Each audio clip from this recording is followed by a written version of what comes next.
आज मेरे पास सब कुछ है, लेकिन उसके बावजूद भी एक गम अंदर से खाया जाता है कि मेरे पास सब कुछ है लेकिन मेरी टीम के पास नहीं है वो चीज।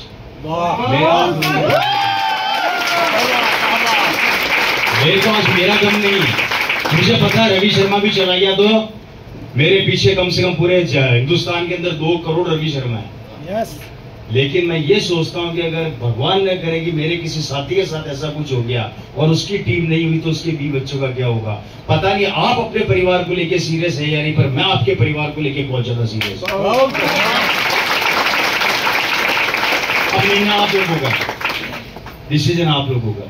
मेरा एक दोस्त था, और तो नहीं हो रहे आप लोग? नींद तो नहीं आ रही? मेरा एक मित्र था, मैंने पिछली बार ये कहानी मुगलसराय में बताई भी थी शायद। 35 साल की उसकी एज थी और वो मेरा पड़ोसी था, 4 मकान छोड़ के रहता था। एक जैनपैक नाम की बहुत बड़ी कंपनी का, मैं बहुत अच्छी पोस्ट पर था, 2.5 लाख रुपया महीना सैलरी थी उसकी। अकेला कमाने वाला, एज मात्र 35 साल। उसको घमंड था कि मेरे को 2.5 लाख रुपए सैलरी मिलती है। कितनी? बहुत घमंड था उसको अपने ऊपर, और उसकी बीवी और उसके बच्चे भी घमंड किया करते थे। बच्ची छोटी सी थी, घमंड तो खैर क्या करेगी, लेकिन एक अच्छी लाइफ स्टाइल थी। Right sir? तो कुछ नहीं, वो मुझे अक्सर बोला करता था, अरे यार रवि ये क्या तू यार पूरे हिंदुस्तान के अंदर हल्दी धनिया बेचता फिरता है यार, ये क्या काम करता रहता है तू, मेरी तरह एक शानदार नौकरी कर यार, मुझे 2.5 लाख मिलते हैं, तेरे को पता है, और नेक्स्ट ईयर मेरी सैलरी होने वाली है 3.5-4 लाख। पागल, देख कितनी रेपुटेड इनकम है मेरी, कितनी इज्जत है मेरी समाज में। मैंने कहा यार भाई तेरी किस्मत है, मेरी किस्मत अलग है, भगवान ने सबकी अपनी अपनी डेस्टिनी लिखी हुई है। तू नौकरी कर, तुझे नौकरी में खुशी मिलती है और मुझे समाज सेवा में खुशी मिलती है, इसलिए मैं समाज सेवा कर रहा हूँ। पैसों की जरूरत तो भगवान की दया से है ही, नहीं करूंगा तो भी आना है। Right sir? yes, sir. बात हो रही थी, ऐसे ही हो रही थी। अगले दिन भाई साहब सोए और सुबह उठे ही नहीं। भाई साहब को साइलेंट अटैक आया रात को, और एक सिंगल अटैक के अंदर, आजकल अटैक भी तो बहुत ज्यादा एडवांस हो गए ना टेक्नोलॉजी के साथ। पहले 3 आते थे, फिर 2 हुए, अब 1 पे इसी हूँ। हाँ चेक कर लो, थोड़े दिनों बाद डॉक्टर भी पूछेगा मारा क्यों, कारण समझ में आज तक नहीं आया। एडवांस मौत भी तो एडवांस हो रही है ना, समय के साथ बदल रही है, पर हम नहीं बदल सकते। आगे बढ़े सर। वो निकल लिया सर, वो निकल लिया, दुनिया से चला गया, उसको गए आज 1 साल हो गया। अब उसके घर की कंडीशन दिखाता हूँ और सुनाता हूँ। पहला, उसके ऊपर जो लोन था, वो लोन वाले उसके घर का दरवाजा खटखटाते हैं पर डे। 1 साल के अंदर उसकी कार उठा के ले गए क्योंकि लोन भरने वाला खत्म। जिस कंपनी में वो नौकरी करता था, उसके मरते ही वहां पे किसको, दूसरे आदमी को रखा जाएगा कि उसी को सैलरी दी जाएगी? कंपनी को सिर्फ अपने व्यापार से मतलब है, आपसे मतलब नहीं। 2.5 लाख रुपए 1 सेकंड में जीरो हो गए उसके जाते ही, और उसकी जगह पे किसी और को नौकरी पे रख लिया गया।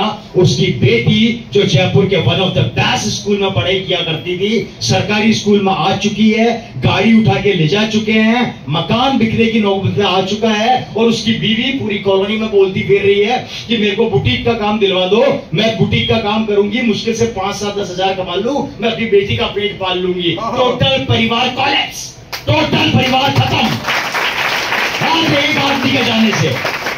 और उस जगह अगर आप होते तो क्या होता? तो मेरे को बताइए फ्रेंड्स, क्यों आप सीरियस नहीं है?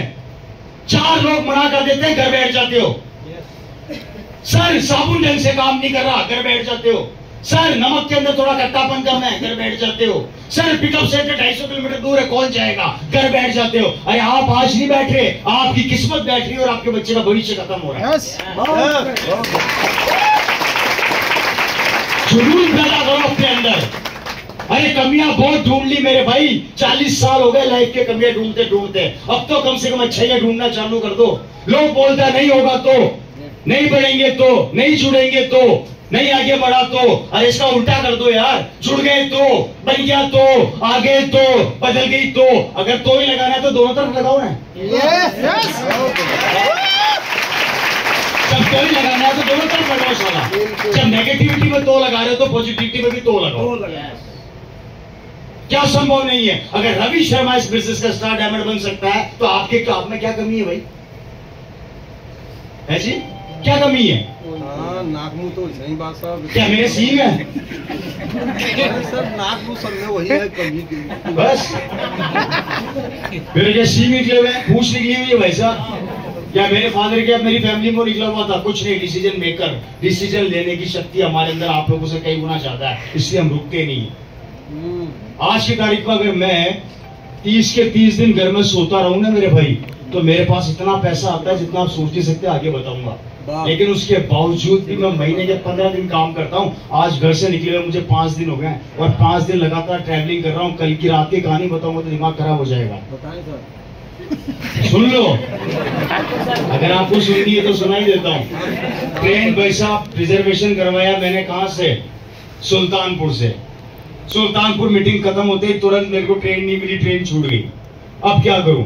मुझे चौराहे पे लाया गया, वहां पे एक बस खड़ी थी, उस बस में मेरे को बिठा दिया, वो भी यूपी की शानदार बस विदाउट एसी। सीट नहीं मिली, पीछे की एक सीट पर जैसे तैसे घुस के बैठ गया। अब वो बस कड़कड़ वो साली पूछाले धाड़ धाड़।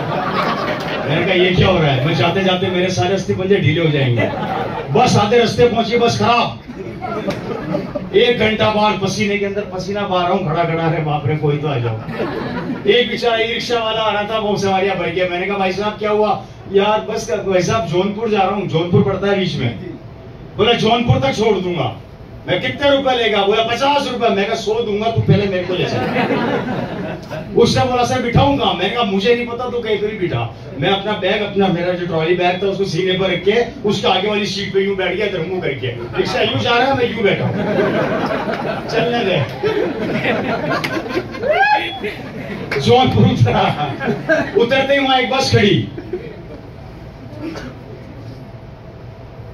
वाराणसी वाराणसी वाराणसी वाराणसी। वाराणसी, बैठ जाओ। वही यूपी बस, फिर बैठ गया। इधर फोन पे फोन आ रहे हैं, सर कहां पहुंचे? अरे सर का पहले दिमाग खराब हो रहा है। और मुझे पता नहीं कौन कौन फोन कर रहा। अब मैं किसी से बात नहीं कर रहा, कैसे कर रहा मुझे अभी भी नहीं पता। आप में से किस किसका फोन है? मैं फोन किया था, बनारस आ गए आप? नहीं पता नहीं किस। मैं उस समय मेरा पारा चढ़ा हुआ था। अब इधर फोन बजे, इधर हाथ में बैग। फोन निकालू या बैग निकालू? बैग छोड़ू तो फोन में, फोन निकालू तो बैग गिर जाए। अब ये साला रुक नहीं रहा। वो बगल में बोल रहा भाई साहब थोड़े उधर हो ना। मैंने कहा बाहर बैठ जाऊं।